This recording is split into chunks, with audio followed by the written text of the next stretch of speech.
એક નજર કરીએ આજના મુખ્ય સમાચાર ઉપર। નવરાત્રી પર્વનો ભક્તિમય ઉમંગ થરાદ ખાતે જોવા મળે। બનાસકાંઠા જિલ્લાના થરાદ પોલીસ સ્ટેશન ખાતે ગરબામાં વિધાનસભાના અધ્યક્ષ શ્રી શંકરભાઈ ચૌધરી પહોંચ્યા અને ખેલૈયાઓ મન મૂકીને ગરબે ઘૂમ્યા।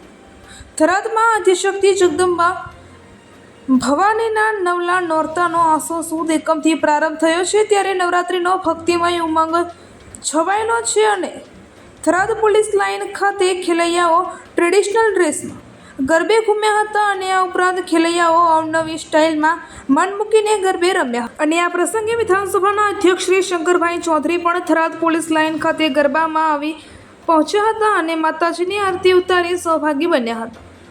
અને આદ્યશક્તિમાં જગદંબાની આરાધનાના નોરતા ચાલી રહ્યા છે, ત્યારે થરાદ પોલીસ લાઇન ખાતે પણ ગરબાનું સુંદર રીતે આયોજન કરવામાં આવ્યું છે। ત્યારે ગુજરાત વિધાનસભાના અધ્યક્ષ શ્રી શંકરભાઈ ચૌધરી પોલીસ લાઇન ગરબા ખાતે ઉપસ્થિત રહ્યા હતા અને માં જગદંબાની આરતી ઉતારી આરાધના કરી હતી અને થરાદના વિવિધ ગરબા સ્થળોની પણ શંકરભાઈ ચૌધરીએ મુલાકાત કરી હતી અને માતાજીની આરાધના કરી। અને થરાદ પોલીસ લાઇન ખાતે ખેલૈયાઓ મન મૂકીને ગરબે રમતા નજરે પડ્યા હતા અને એક જ પ્રકારના મારવાડી ગામડી વસ્ત્રોમાં સજ્જ થઈને ગરબે ઘૂમ્યા હતા અને ગરબો જોવા માટે લોકો મોટી સંખ્યામાં ઉમટી પડ્યા હતા અને થરાદ વાવ સહિતના વિસ્તારોમાં આવેલ શેરી મહોલના ગરબામાં યુવાધન હિલોળે ચડ્યું છે અને નવરાત્રિના સોળે કળાએ રંગ જામ્યો છે। ત્યારે આ ઉપરાંત નાના બાળકો પણ અવનવા વેશ ધારણ કરી ગરબે ઘૂમી આકર્ષણ જમાવી રહ્યા છે અને આમ